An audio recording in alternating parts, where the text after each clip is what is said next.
Hi guys, welcome back to my channel. I just want to apologize for the way I look. If you watched my last video, I had surgery on the 16th, so 8 days ago. I had surgery on my foot. It's been rough. It's been very, very rough. This is probably the hardest recovery I've ever had. Still not really walking. I should have been walking by now, but I hurt so bad. I can't put any pressure on it. But so yeah, there's that. So I haven't done anything with myself in like 8 days. Saturday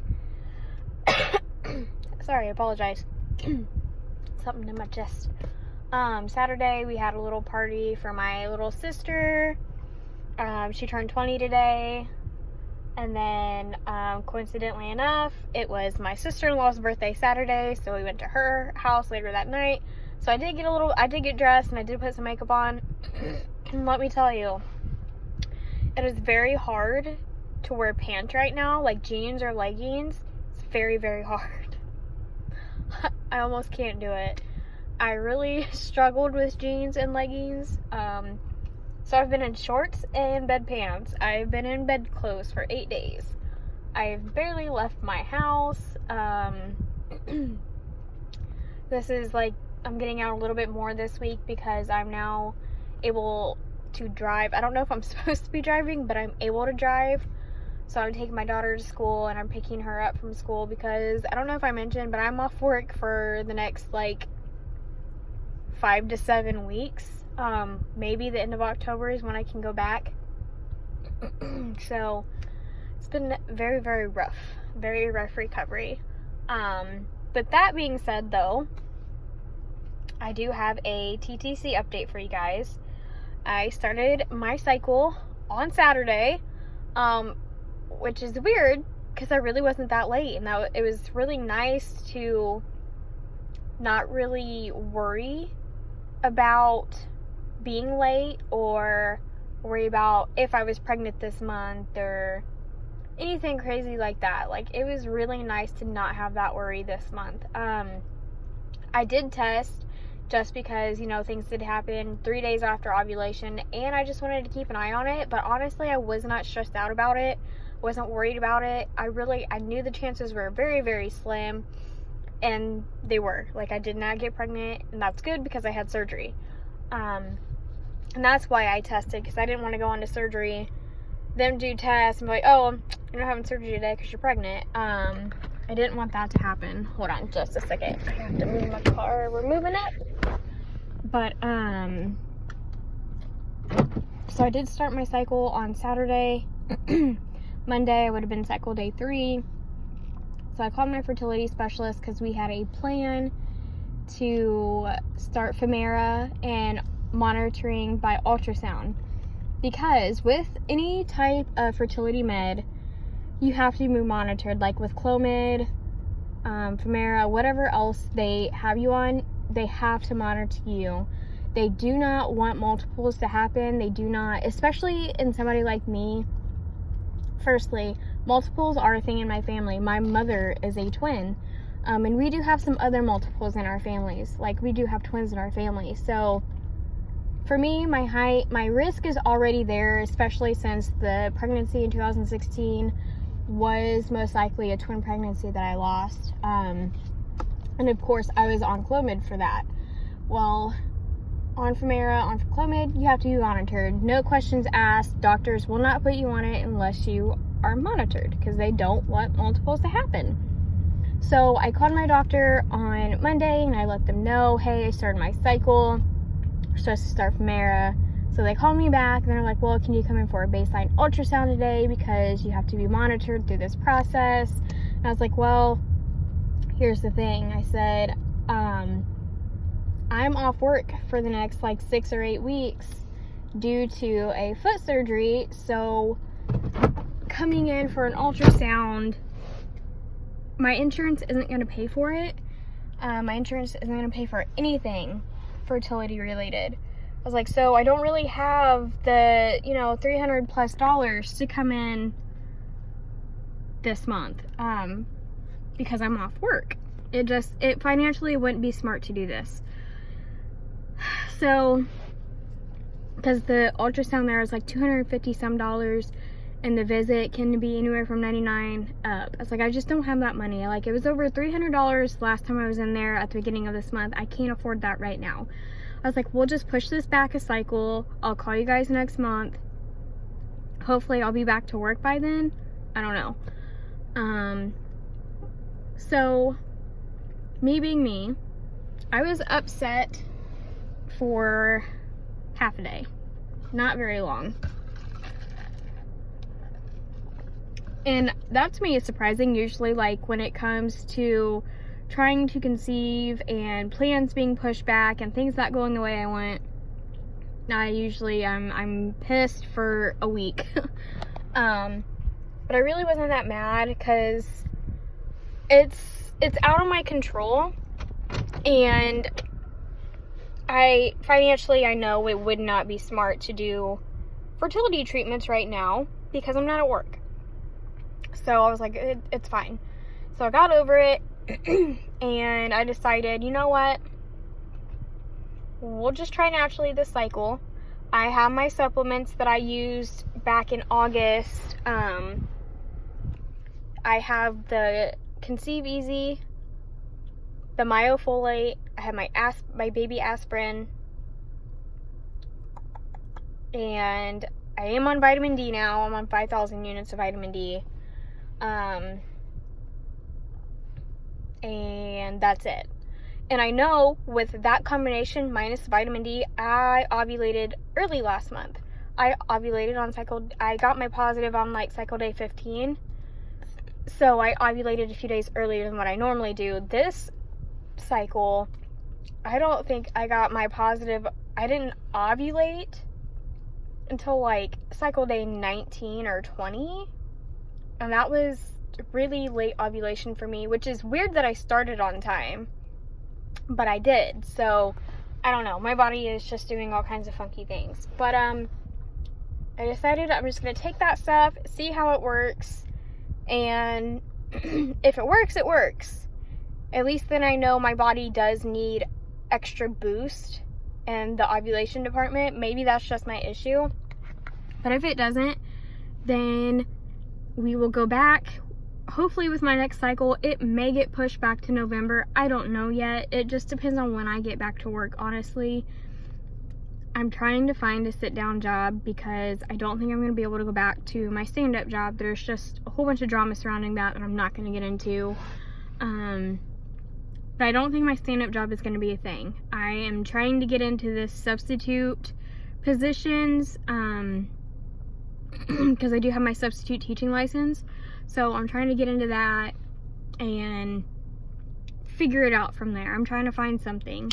So I don't know when it'll get pushed back. I don't know when for sure we'll do the treatment with the monitoring.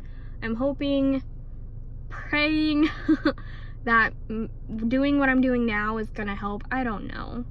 Doctor's not very optimistic that I'll get pregnant on my own. So I don't know. But yeah, that's, I got pain in my foot.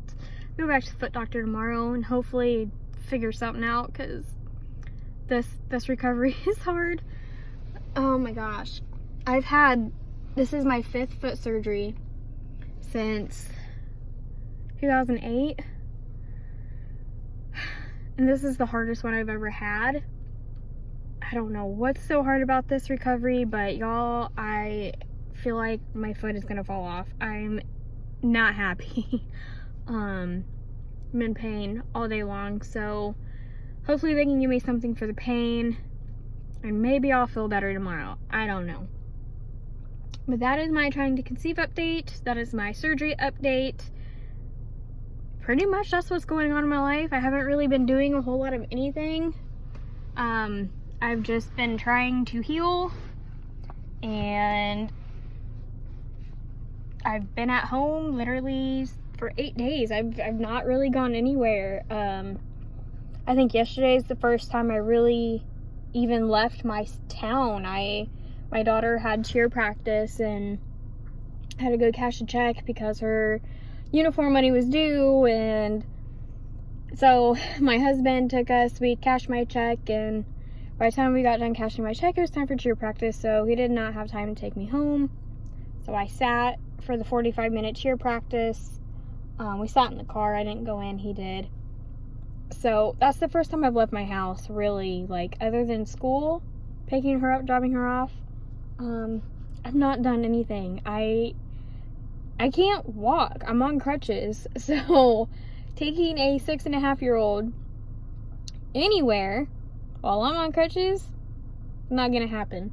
And it's like, I don't want to park far away from an entrance and not be able to get through where I need to get through, because I don't know, like, I need to finish my hair. Like, my hair is like crazy right now, but I need hair dye to do that, so I'm waiting until I can walk to go into a store when I can actually do something with all of this and not have like 4 or 5 day old makeup still running down my face.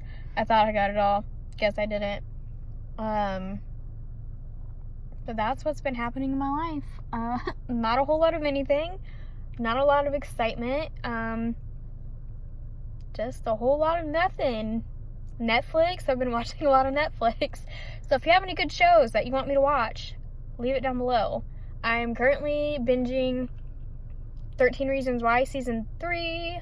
I read the book in high school, and it changed my life forever. I loved the book.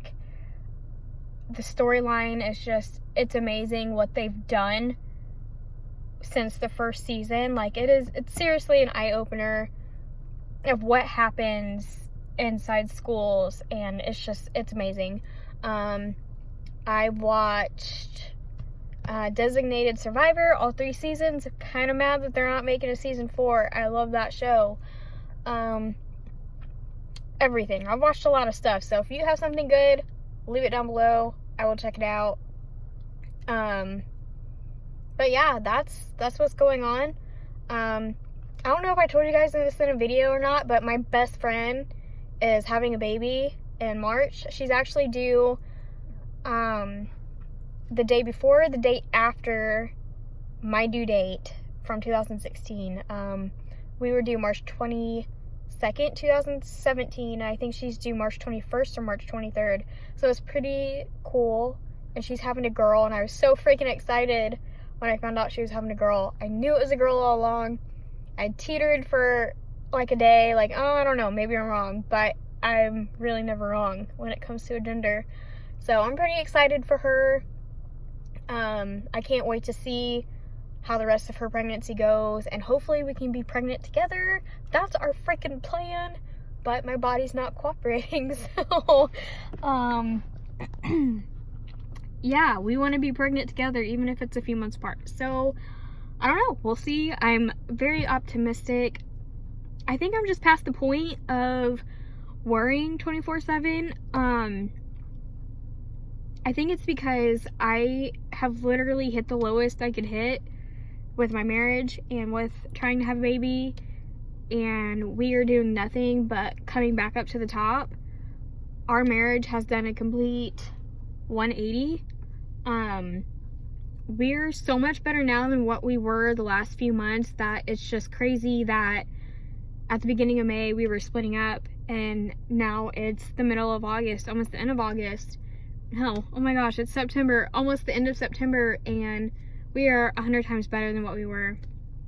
So I think having all of those issues resolved in our marriage kind of like took pressure off of me and pressure off of him to not be as worried about having a baby. We would love a child together. We would love to have another baby. But guys, I'm just, right now it's not all I'm worried about for once. Right now I'm worried about financial stability. I'm worried about things going on with my daughter. I'm worried about my mental health. I got back on medication for my anxiety and depression, which I need to take today. So for once, it's not the center of my world. It's not my main focus, which is amazing. It is so nice to no longer feel like I have a ticking clock around my neck. I'll be 27 this year in November. My husband just turned 27. we're not getting any younger, but right now we're still at the age of we're not too old to have a baby. So it'll happen. I'm very hopeful and optimistic that we will be welcoming baby next year. Don't know what month, but I'm very hopeful.